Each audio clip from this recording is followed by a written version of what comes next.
Vamos ler? Está escrito aí, 1, 2, 3.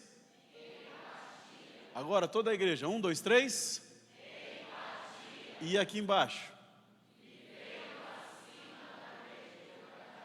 Quem sabe que é empatia aqui, diga glória a Deus. Aí, igreja inteira. Só vou falar para relembrá-los e encaixar essa palavra na Bíblia Sagrada. Abra a carta do apóstolo Paulo a Filemon. Vê se é bom mesmo. Vamos lá. Vê quem acha primeiro aí. Vamos lá. Quem achou primeiro vai ganhar um presente. Filemon. Achou? O seu presente é fazer a doação de 10 caixas de chocolate. Olha lá. Tá bom, vai. Eu vou doar uma caixa de bombom para você também. Eu vou doar. Viu, Lauro? Você tem me abençoado tanto. Foi ele que tá bom. O Lauro que vai fazer. Ela falou que o Lauro que vai fazer a doação. Já faz, né? Eu estou procurando até agora, hein? E olha que eu estou aqui no meu smartphone. Quem não achou? Escola Dominical. Eu recomendo a você que ainda não vem na escola dominical. Eu sei que, na maioria das vezes, as pessoas não vêm porque trabalham a semana inteira, tem os seus afazeres, e muitas coisas os irmãos e irmãs deixam para o domingo. Mas faça um esforço, irmão. A escola dominical é das 9 às 10h30. Se você quiser vir um pouco antes, tem café da manhã. Você não precisa fazer café em casa. Vem para cá, 8h30, tem café da manhã, um café bom demais. Faz muitos anos que o meu café de domingo eu tomo aqui na igreja, eu e minha família, e a gente já fica para a escola.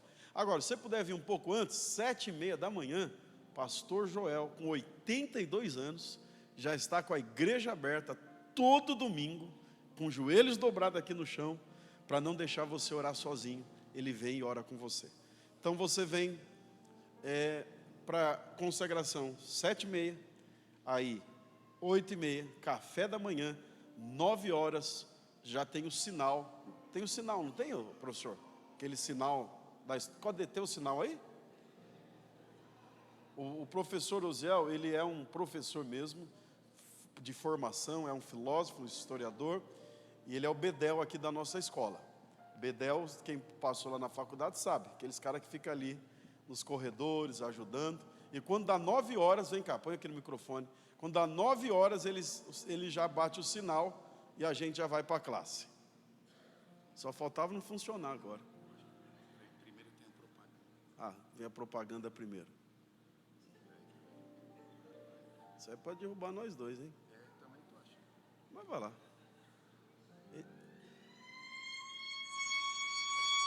Final da escola.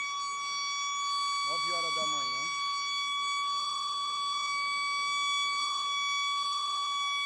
Pode, vai. Não acaba mais, não? Vai acabar. Tá bom. Esse daí, 9h da manhã, não para agora, né? É sempre assim. 9h da manhã, já vai cada um para sua classe, eu venho para minha classe. Hoje eu tive um bom tempo de escola dominical aqui. Eu só penso assim, você que pode e está perdendo mesmo. Está perdendo mesmo. Mas eu respeito, irmão. Não se constranja você que não vem. Eu estou fazendo o meu papel de pastor da igreja de convidar, né? Agora, você não pode vir, mas se der, dá uma ajustada aí dedica no primeiro dia da semana, oferte a Jesus a primícia da sua semana, dando a Ele 1h30 do seu dia, da sua semana. Vem para a casa do Senhor. Depois você pode passear, almoçar fora, ir nos parentes, postar foto, fazer de tudo. Mas faça o básico. Não comece uma casa pelo telhado, que hora que vira tempestade, e os irmãos que são obreiros da igreja, aqui a grande maioria vem, né? Pelo amor de Deus, irmão, senta aqui comigo, vem na classe aqui. Eu sei que o irmão sabe mais do que eu, sabe mais que todo mundo, mas senta aqui, vamos aprender junto, porque a gente tem uma função de às vezes ter que ensinar, e para ensinar a gente tem que estar sempre aprendendo. As irmãs, os jovens, adolescentes. Então vamos em frente. Quem achou Filemão, diga achei. Verso 1, Filemão 1:1. Eu, Paulo, prisioneiro por causa de Cristo Jesus, junto com o irmão Timóteo, escrevo a você, Filemon, nosso amigo e companheiro de trabalho. Deixa eu dizer uma coisa para você. Filemon, ele é um cidadão bem provável que nasceu em Colossos. A igreja de Colossenses, que vocês já conhecem quando Paulo escreve aos Colossenses, é bem provável que tenha nascido na casa do irmão Filemon. Filemon é um sujeito rico, bem de vida, daquela época, e ele é dono de muitos escravos. E essa questão da escravidão, nessa época, é uma coisa que naturalmente traz para a gente você fica assustado, né, de entender, porque nessa relação aí, nessa carta que nós vamos ler rapidinho, e hoje vai ser mais leitura do que comentário, por isso que você precisa estar atento. Talvez aqui nunca ninguém tenha aprendido sobre Filemon, mas isso é Bíblia, você precisa saber. E nessa época, nessa carta vai ter uma relação entre Onésimo, que é um escravo, Filemon, que é o dono do escravo, e Paulo, que é o líder espiritual naquela ocasião, sobre Filemon e também sobre Onésimo. Deixa eu ler para você aqui um apontamento para que você possa entender acerca dessa relação sobre escravo nesse momento da história. Não existia qualquer lei que defendesse os escravos, ou que garantisse algum direito a eles. Os senhores possuíam o direito de vida e de morte sobre os escravos. Eles podiam torturá-los, prendê-los, castigá-los, açoitá-los e até matá-los. Os escravos não passavam de ferramentas vivas de trabalho. Na época da Roma, na época do sistema romano, existiam maneiras distintas de um indivíduo se tornar escravo. Presta atenção nisso. Ele poderia ser escravo por ter nascido de uma mãe escrava, por ter cometido algum crime específico, por pertencer a uma nação que havia sido conquistada por outra. Alguém também podia se tornar escravo para quitar uma dívida. Em alguns casos, próprio pai podia vender o filho como escravo. No Império Romano, essa é a palavra, no Império Romano, os escravos eram comercializados por 500 a 60 mil denários. Não sabemos qual era o caso de Onésimo, se ele sempre foi escravo ou se havia se tornado escravo no decorrer da vida. Eu acho que isso aqui, para você ter entendimento do que é escravidão e escravatura nessa época, não era uma questão simplesmente racial. Era uma questão que tinha várias condições para que um sujeito se tornasse escravo nessa época. Porque isso dá um choque. Você vai ver Paulo conversando com Filemon acerca de um irmão que era escravo. Você lembra quando morre o marido daquela mulher e ele fica devendo uma dívida muito alta? E então os seus senhores, os donos daquela dívida, que havia emprestado dinheiro para o seu marido, eles vêm buscar os 2 filhos dela para serem escravos ou servos escravos por toda a vida.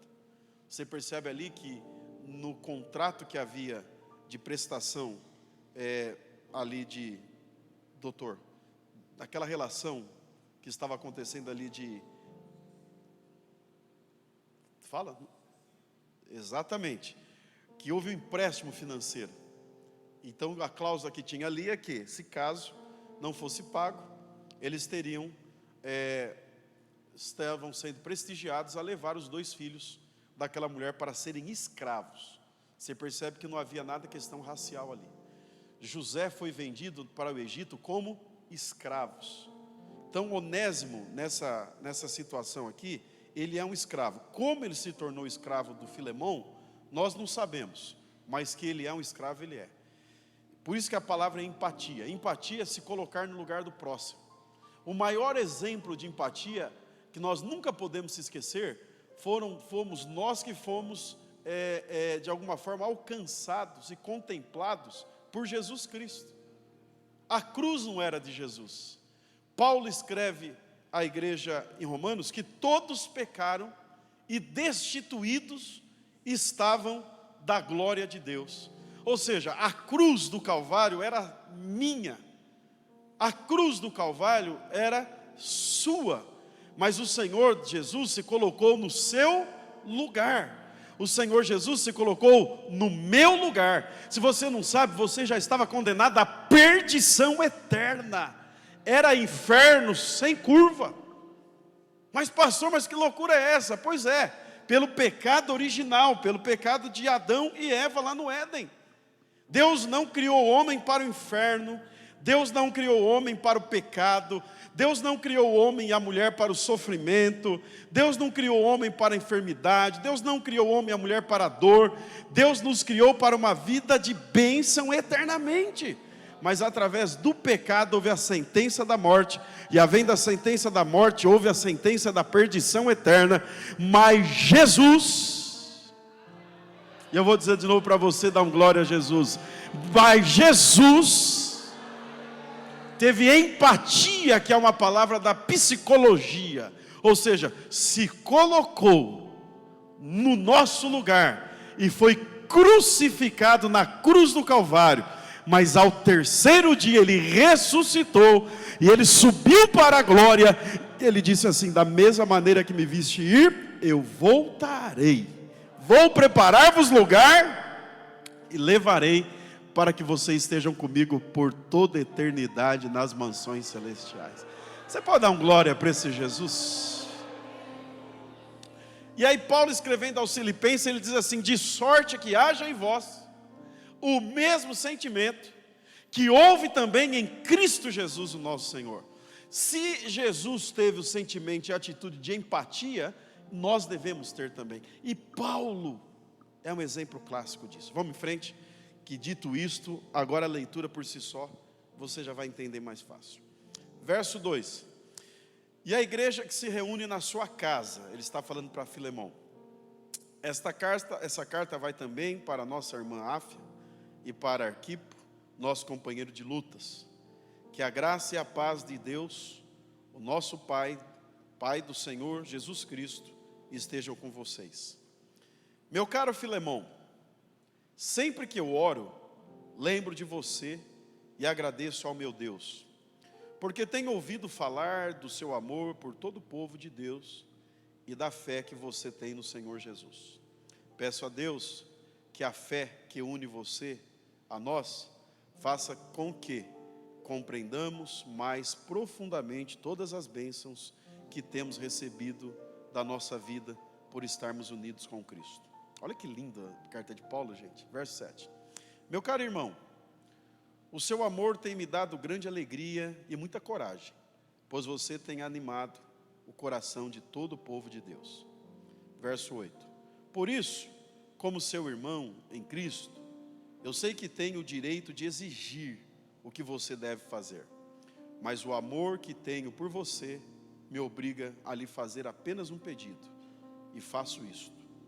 Embora eu seja Paulo, o representante de Cristo Jesus, e agora também prisioneiro por causa dele, ele está numa cadeia escrevendo essa carta. Verso 10. Portanto, eu lhe faço um pedido em favor de Onésimo. Onésimo entra na história, que é meu filho por estarmos unidos com Cristo. Pois enquanto eu estava na cadeia, tornei-me o pai espiritual dele. Ou seja, ele conheceu Onésimo na cadeia. Antes ele era útil para você, mas agora é útil. Antes ele era inútil para você, mas agora é útil para você e para mim. Eu estou mandando Onésimo de volta para você, e com ele vai o meu coração. Olha que lindo isso. Eu estou mandando Onésimo de volta para você, e com ele vai o meu coração. Gostaria de obrigá-lo a ficar aqui comigo, enquanto estou nessa cadeia por causa do Evangelho, a fim de que ele me ajudasse em lugar de você, ou no teu lugar. Porque não vou fazer nada sem a aprovação de você, para que o favor que eu lhe estou pedindo não seja feito por obrigação, mas por sua livre vontade. Pode ser que Onésimo tenha sido afastado de você por algum tempo, a fim de que você o tenha de voltar para sempre.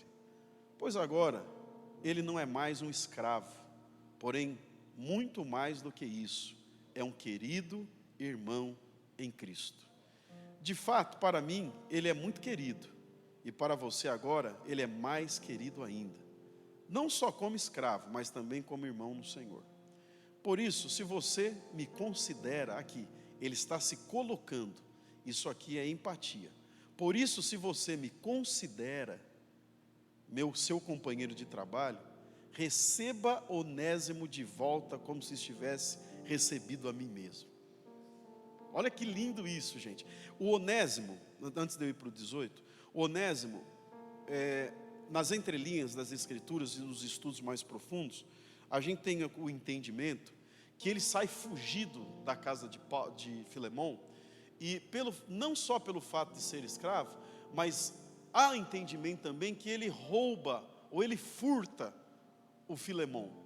Ele pega algum dinheiro, ele pega alguma coisa de muito valor, ele sendo um escravo naquela casa, que era uma questão cultural daquela época, não era uma questão, embora de hipótese alguma isso deveria ou deve ser aceito, melhor dizendo, como Jesus não aceita isso, ele vem nos seus evangelhos falando contra isso. Paulo, na sua mais profunda coerência e educação, ele vai descaracterizando Onésimo como escravo e deixando ele entender Filemão entender agora que ele é um servo de Deus. E aqui nós podemos fazer um paralelo que, quando nós não servíamos a Jesus, nós éramos escravos do pecado. Por isso que o Paulo fala a Filemão, não receba mais como escravo, porque agora ele é um irmão em Cristo. Ou seja, quando nós vivíamos da nossa vã maneira de viver, nós éramos escravos do pecado. A partir do momento que nós aceitamos Jesus como o único e suficiente Salvador das nossas vidas, o pecado não nos escraviza mais. Ou seja, você não é escravo do pecado. Ninguém deve ser escravo de ninguém. Ninguém deve ser escravo do pecado. Não deve haver em país nenhum do mundo o trabalho de escravidão. Não deve ter essa relação. Você que serve a Deus e tem funcionários, que você possa ser uma pessoa muito leve nessa relação com seus funcionários, porque há servos de Deus, há pessoas que são crentes na igreja, e são pessoas maldosas com aquelas pessoas que a servem. Então cuidado com isso, porque você também era escravo. Tome cuidado de querer de alguma forma ter essa relação, de impor de uma forma sem limite às pessoas que você exerce sobre elas liderança. Tem que tomar muito cuidado. Eu conheço pessoas malignas e más com as pessoas que trabalham com elas, trabalham na sua casa, trata mal, trata ruim, humilha. Isso é pecado. Você pode ter uma relação de funcionário, de patrão, de chefe, seja lá o que você quiser ser chamado, mas não passa dos limites, porque isso é pecado. E cuidado como você vai contratar uma pessoa a peso como se fosse um trabalho escravo. Isso tem muito ali na 25 de março, no Brás. Você vê esses bolivianos que vêm para o Brasil e são tratados ali de uma forma subhumana, de uma miséria terrível.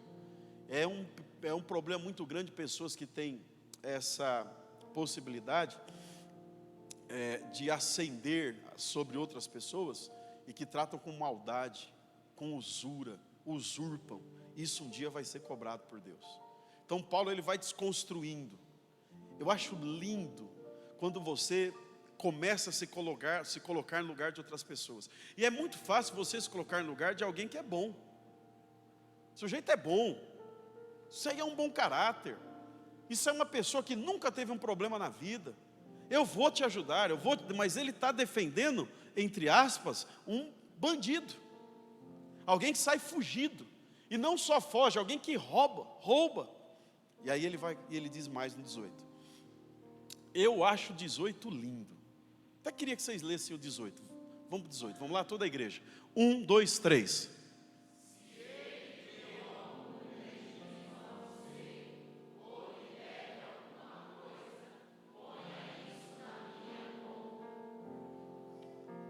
Você pode dar um glória a Jesus? Eu não sei se você tem o mesmo sentimento que eu tenho quando eu leio a Bíblia. Quando você lê a Bíblia, você tem que mergulhar espiritualmente nas páginas da Bíblia Sagrada. Aqui não dá para você ser extremamente radical. Quando nós passamos a servir a Jesus, nós não podemos ocupar o lugar de juízes. É por isso que o amor, ele encobre uma multidão de pecados. Há inúmeras pessoas que, olhando aos nossos olhos do legalismo, que é muito fácil ser legalista, nós já vamos julgar as pessoas. Se você olhar Onésimo, se é um crente legalista ou aquela coisa, um carnal imaturo, porque carnal não é um pecador, é um imaturo, é um raso.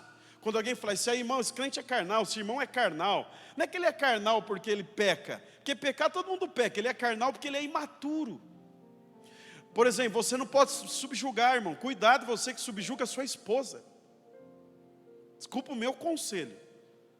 Há uma relação de submissão entre marido e mulher, mas não há uma relação de escravidão.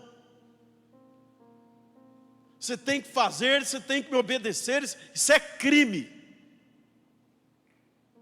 Marido que não tem limites na relação com a esposa, e você não vai, isso é cárcere privado. Isso é pecado, isso é crime.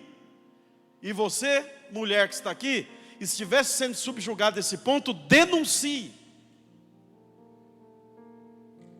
Procure ajuda.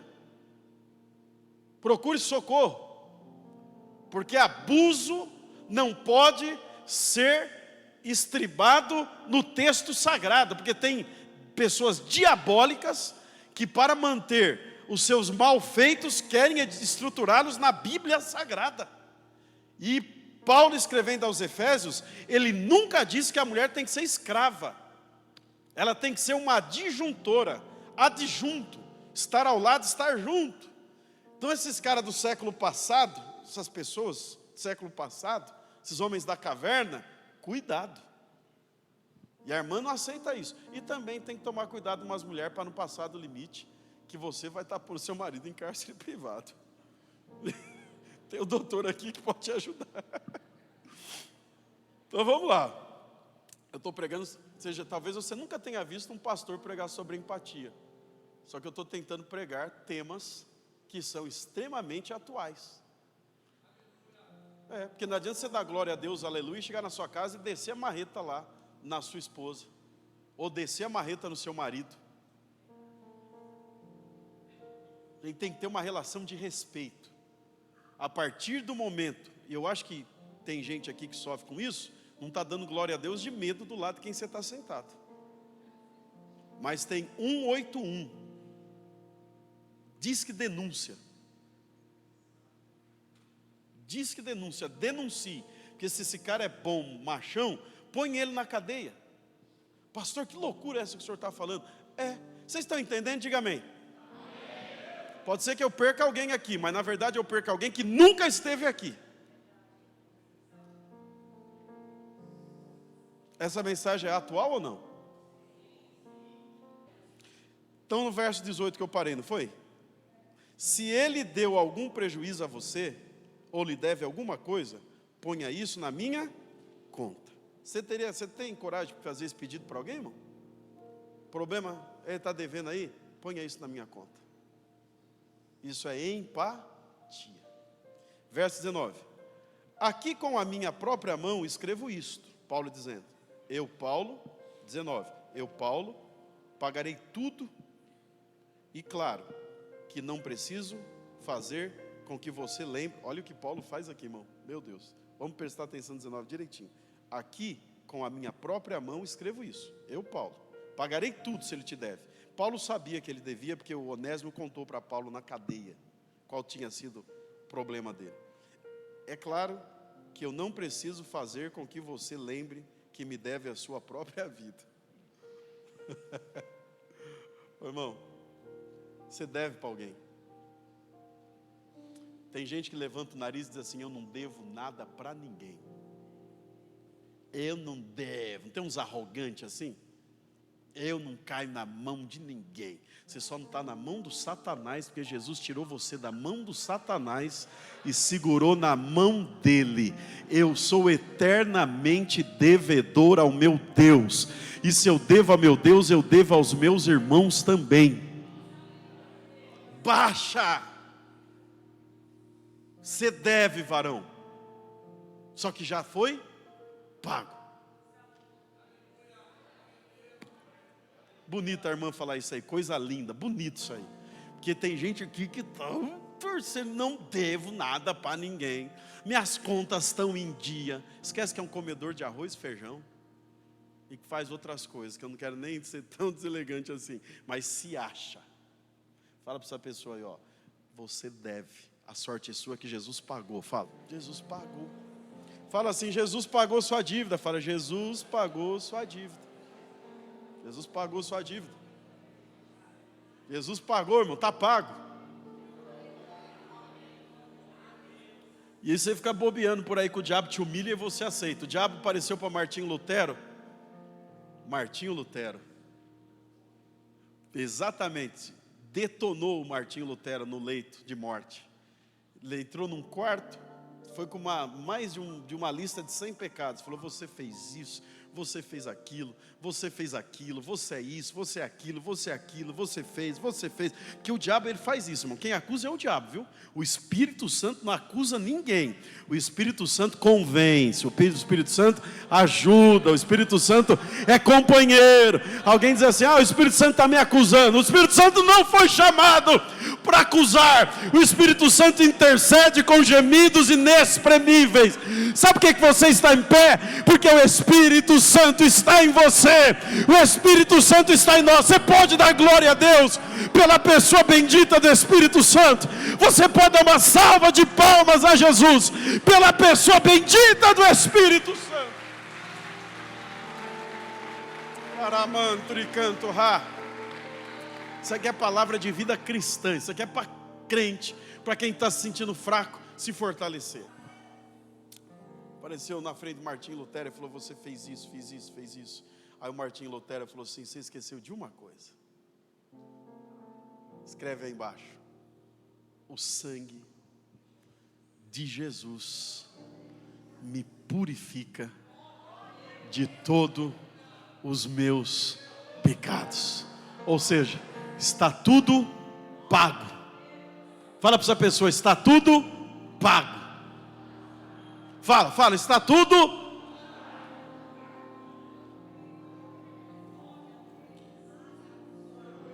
Aleluias. Está pago, irmão. É a mesma coisa que Paulo fala acerca de Onésimo. Se ele te deve alguma coisa, põe na minha. Aí o diabo vem aparecer e acusar você diante de Deus. Jesus fala, já está pago, Satanás, chegou tarde. O senhor vê lá aquele Luciano lá na terra, que o senhor investiu nele, e etc. O senhor sabe o que ele fez, o que ele tem feito, quem ele é, o caráter dele. Aí Jesus, sabe quem que é o Osiel? Sei. Sabe o que ele fez? Sabe quem é o João? Sei. Sabe quem é o Valdeci? Sei. Sabe quem é o Abner? Sabe quem é o pastor Joel? Aqui, porque todo mundo aqui é homem, irmão, mulher. Aqui não tem esse negócio não. Santo só no céu. Sabe o que foi feito? Sabe o que ele fez? Sabe o que ele pensou? Sabe para onde ele olhou? Sabe o que passou na cabeça dele? Sei. Mas já está pago. Ô diabo, Jesus mostra a marca assim, ó, dos cravos. Sabe as marcas dos cravos? Sabe aquele hino lindo que fala sobre isso? Cicatrizes. É esse que provam que ele precisou para que eu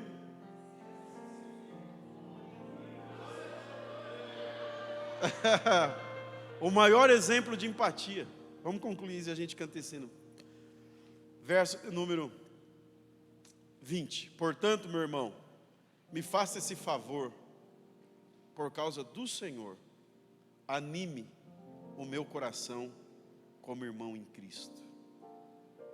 Ao escrever isto, estou certo de que você vai fazer o que eu estou pedindo, e sei até que você fará ainda mais. Aí ele, nesses versículos 3, os 4 últimos que faltam, são questões particulares, saudações, ele diz: peço também que prepare um quarto para mim, pois espero que Deus responda às orações de todos vocês e me deixe ir outra vez até aí. Epáfras, o irmão que está na cadeia comigo por causa de Cristo Jesus, envia saudações a você. E Marcos, Aristarcos, Demas e Lucas, meus companheiros de trabalho, também envia saudações. Que a graça do Senhor Jesus Cristo esteja com vocês. Fique em pé, por favor. As horas já foram. Empatia. Põe de novo a palavra aí. Você colocar-se do lado ou na condição da mesma pessoa. Eu acho que há palavras que são desnecessárias muito tempo da sua explanação, porque elas falam por si só. Empatia significa capacidade psicológica para sentir o que sentiria uma outra pessoa caso estivesse na mesma situação vivenciada por ela. Consiste em tentar compreender sentimentos, olha isso, e emoções, procurando experimentar de forma objetiva e racional o que sente o outro indivíduo. A empatia leva as pessoas a ajudarem umas às outras. Está intimamente ligada a altruísmo, amor e interesse pelo próximo e a capacidade de ajudar. Quando o indivíduo consegue sentir a dor ou o sofrimento do outro, ao se colocar no seu lugar, desperta a vontade de ajudar e de agir seguindo os princípios morais e da palavra de Deus. Irmão, num mundo tão individualista, falar sobre empatia é ir na contramão. No mundo em que impera o egoísmo e a maldade, inclusive dentro das próprias igrejas, falar em empatia é um momento de reflexão, para você não se tornar uma pessoa má. Presta atenção nisso, para que nós não nos tornemos uma pessoa má, como aqueles que não conhecem a Jesus ainda. Você não é melhor que ninguém, mas você é filho e filha de Deus. Há alguns sentimentos que não podem habitar mais no nosso coração. Sentimento de vingança, sentimento de satisfação ao ver alguém que lhe fez mal sofrer.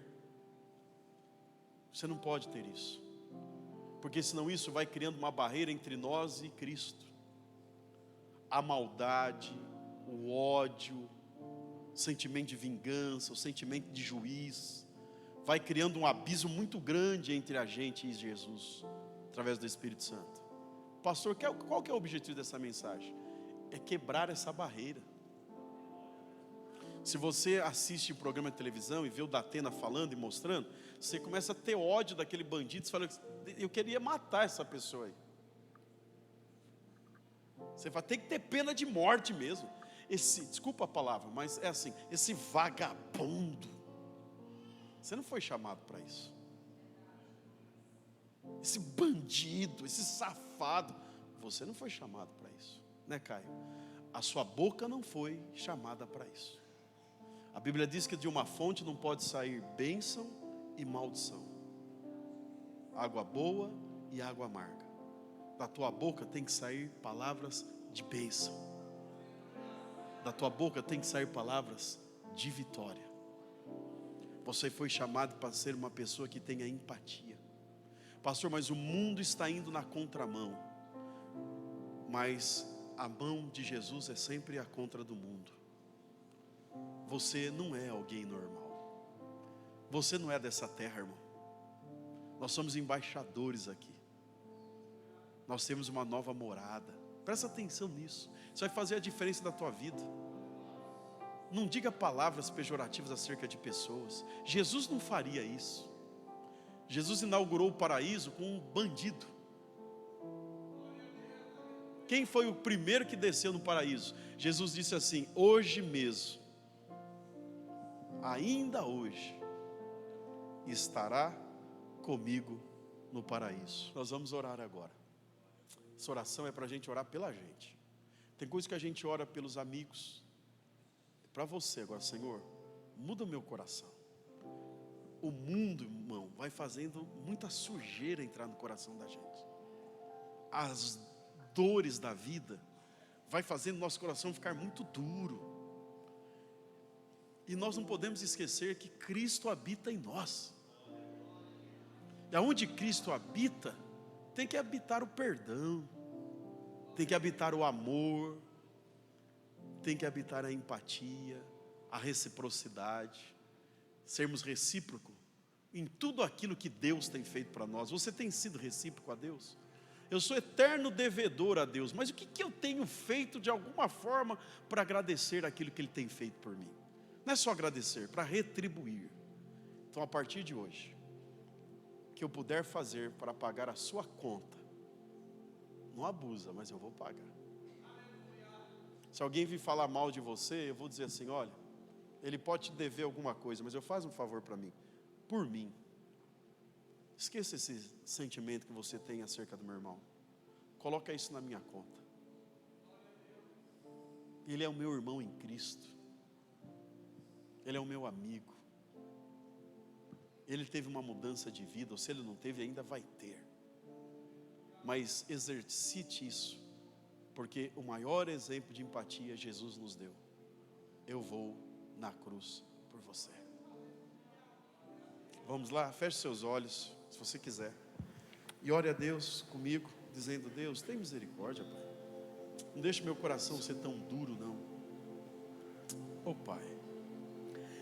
Fechando Aleluia. eu Fale com Deus, irmão. os olhos meus, Fale o que você quiser com teu Deus.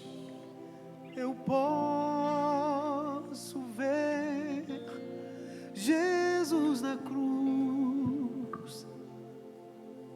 Seu sofrimento é demais, que até é difícil imaginar que alguém consiga aguentar